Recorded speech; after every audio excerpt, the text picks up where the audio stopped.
Hello दोस्तों, आप सभी का स्वागत है डीके जनरल स्टडीज़ में।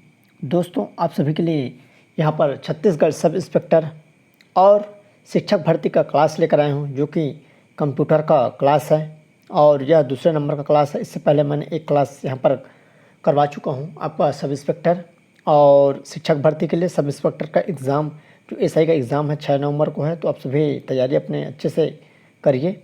और इसी कड़ी में यहाँ पर 5 प्रश्न पूछे जाएंगे आपके एसआई में और शिक्षक भर्ती में 10 प्रश्न। तो आप सभी के लिए यहाँ पर मैं क्वेश्चन लेकर आया हूँ, जो कि काफ़ी महत्वपूर्ण है, इंपॉर्टेंट है, एग्ज़ाम में आने लायक इंपॉर्टेंट प्रश्न है। तो चलिए आगे बढ़ते हैं।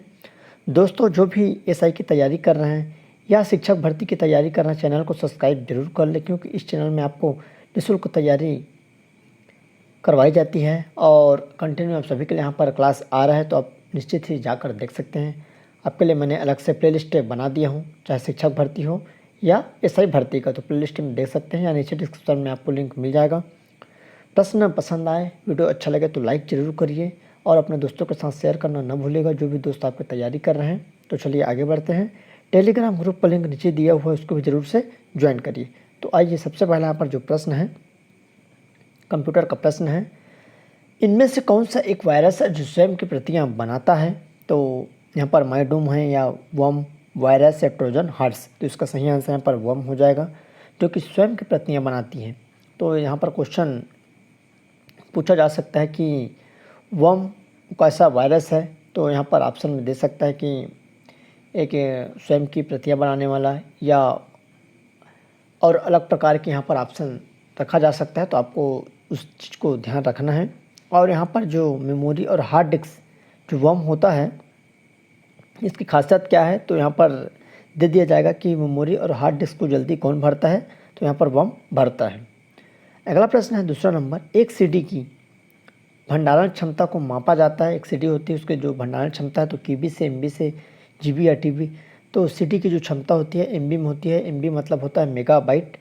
और स्टोरेज जो क्षमता होती है एक सीडी की लगभग 700 एमबी के आसपास होती है और इसमें 80 मिनट का वीडियो स्टोर किया जा सकता है, लगभग 80-75 आसपास रहता है। पहले के समय में एक सीडी आता था, उस सीडी में लगभग 80 मिनट का एक कुछ भी मूवी है, नाटक है, 2 सीडी लगभग रहता था, 2 सीडी या 3 सीडी, जिसमें एक पूरा पिक्चर जो मूवी होता था आता था, तो एमबी में रहता है।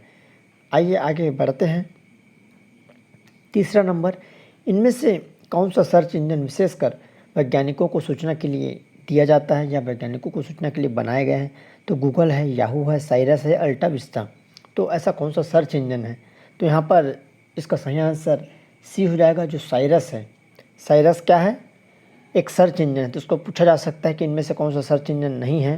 सभी सर्च इंजन है और जो विशेषकर वैज्ञानिकों के लिए बना गया वह क्या है? साइरस है। अगला क्वेश्चन है चौथा नंबर, कंप्यूटर माउस किस प्रकार का डिवाइस है? आउटपुट, स्टोरेज, इनपुट और आउटपुट दोनों या इनपुट? तो इसका सही आंसर जो कंप्यूटर माउस होता है वह इनपुट डिवाइस है, तो इसका सही आंसर यहाँ पर डी हो जाएगा। नेक्स्ट क्वेश्चन है पांचवा, इनमें से किसका डाटा एक बार से अधिक उपयोग नहीं किया जा सकता? तो इनमें से किसका जो डाटा है एक बार से अधिक उपयोग नहीं किया जा सकता? तो यहाँ पर 4 ऑप्शन हैं, तो देख सकते हैं, CDR-W, DVD-R-W, CDR या फ्लैश ड्राइव। तो इसका सही आंसर यहाँ पर CDR हो जाएगा, सी हो जाएगा, जिसका डाटा को बार बार उपयोग नहीं किया जाता, केवल एक बार लिखा जाता है लेकिन बार बार पढ़ा जा सकता है। तो जो CDR की यहाँ पर जो उपयोग है, केवल एक बार लिखते हैं और बार बार उसको पढ़ा जा सकता है।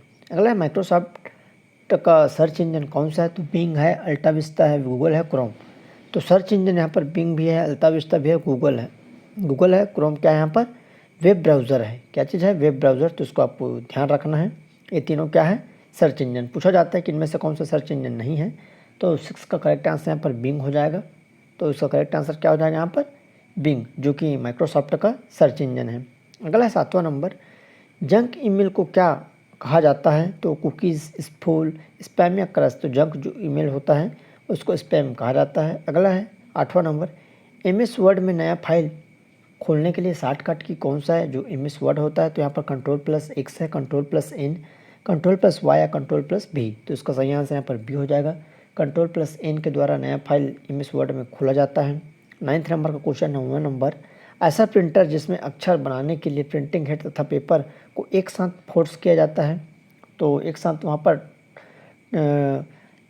यहाँ पर प्रिंट किया जाता है, तो इम्पैक्ट प्रिंटर है। Non impact printer laser printer या लाइन प्रिंटर।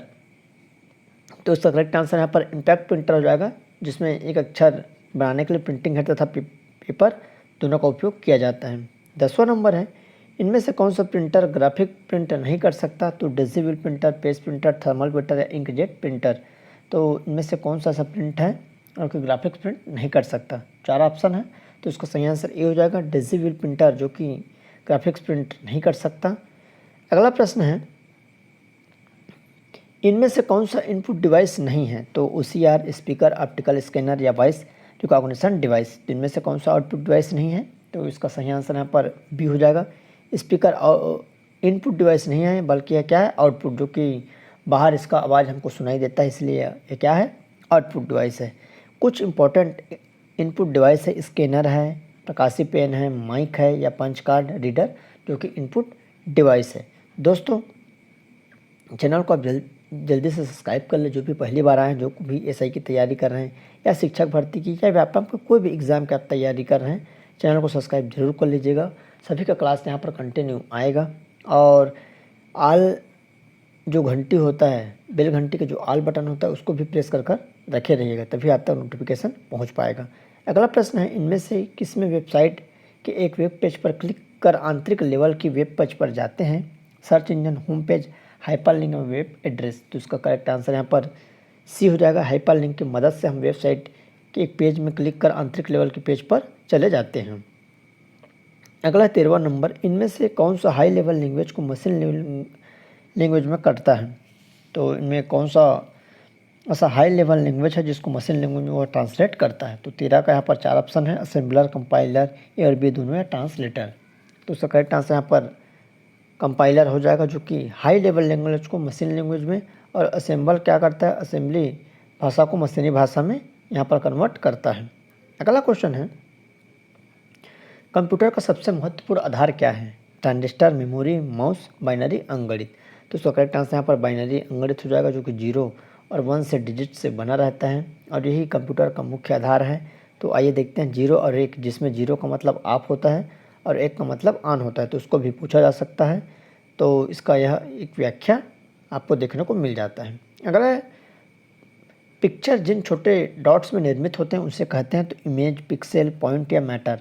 तो इसका सही आंसर यहाँ पर पिक्सल हो जाएगा, जो कि जो पिक्चर एक बना रहता है, कोई भी इमेज जो बना रहता है वह छोटे छोटे डॉट्स में बने रहते हैं, जिसको यहाँ पर पिक्सल कहा जाता है। इन्हीं सब पिक्सल से मिलकर एक इमेज तैयार होता है, एक फ़ोटो तैयार होता है। तो इसका सही आंसर यहाँ पर क्या हो जाएगा? पिक्सल हो जाएगा। अगला प्रश्न है, निम्न में से कौन सा software open source operating system software नहीं है? तो इसको आपको ध्यान रखना है, नहीं है। मैं भी कभी कभी पढ़ने का समय क्लास कराता हूँ या इत्तेफाक से जो सॉफ्टवेयर है ऐसा पढ़ लेता हूँ, तो आंसर कभी कभी गलत मेरे से भी हो जाता है। तो आपको एग्ज़ाम हॉल में अच्छे से देखना है, क्वेश्चन को जल्दबाजी में नहीं पढ़ना है, लास्ट में नहीं है इसमें ध्यान रखना है। तो निम्न में से कौन सा software open source operating system software नहीं है? तो उबुंटू है, FreeBSD, ओपन सोलारिस या मैंगटोस। तो इसका सही आंसर यहाँ पर मैंगटोस हो जाएगा, जो कि ओपन सोर्स ऑपरेटिंग सिस्टम नहीं है। बाकी ये तीनों यहाँ पर ओपन सोर्स ऑपरेटिंग सिस्टम है। अगला है 17वां नंबर क्वेश्चन, निम्नलिखित में कौन सा ऑप्टिकल डिस्क है? नहीं, ऑप्टिकल डिस्क नहीं है।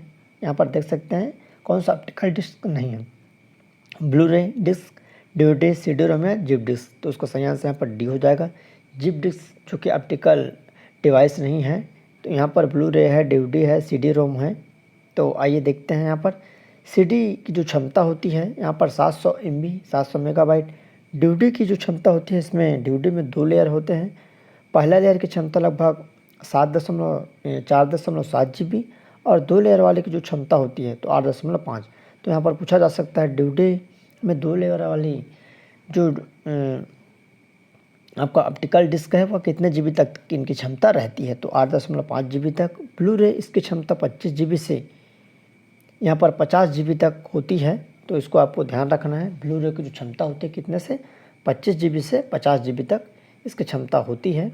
अगला प्रश्न है, ईमेल एड्रेस hostop@yahoo.com में हॉट स्टॉप क्या है, तो पासवर्ड है @ यूज़र नेम या सर्वर नेम, तो उसका सही आंसर यहाँ पर सी हो जाएगा। 18वें का यूज़र नेम है।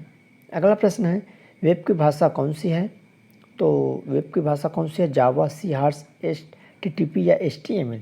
तो वेब की जो भाषा है वेब की HTML है, और इसका HTML का फुल फॉर्म क्या होता है, हाइपरटेक्स्ट मार्कअप लैंग्वेज, तो उसका फुल फॉर्म होता है, इसको भी आपको ध्यान रखना है।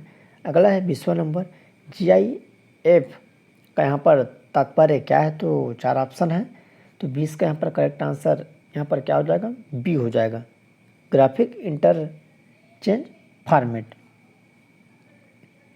अगला है 21वां नंबर, MS एक्सेल का उपयोग करते समय किसी सेल को एडिट करने हेतु कौन सा बटन दबाया जाता है, तो F2, Alt, Shift या इंटर, तो उसका सही आंसर यहाँ पर F2 हो जाएगा, जो कि करेक्ट आंसर है। F2 को उपयोग करते हैं किसी बटन को यहाँ पर एडिट करने के लिए। अगला है 22वां नंबर, इनमें से कौन सा एंटीवायरस सॉफ्टवेयर नहीं है, एंटीवायरस, तो मैकेफी, ओपेरा, क्विक हिल या नॉर्टन, तो 22 का करेक्ट आंसर यहाँ पर बी हो जाएगा, ओपेरा, जो कि एंटीवायरस सॉफ्टवेयर नहीं है, यह एक वेब ब्राउज़र है। ओपेरा मिनी जो होता है वेब ब्राउज़र होता है, तो इसको आप ब्राउज़र याद रखिएगा। क्विक हिल एंटीवायरस है, मैकेफी भी एंटीवायरस, नॉर्टन भी यहाँ पर एंटीवायरस है। तो इस तरह लगभग आपके 22 क्वेश्चन जो कि टॉप इंपॉर्टेंट प्रश्न है, आपको एग्जाम में आने लायक सिलेक्टेड प्रश्न है, तो आप इसको अच्छे से तैयारी करिए और चैनल में बने रहिए, चैनल को सब्सक्राइब कर रखे रहिए, साथ ही साथ लाइक करिए और अपने दोस्तों के साथ शेयर करना ना भूलिएगा। तो चलिए दोस्तों, धन्यवाद।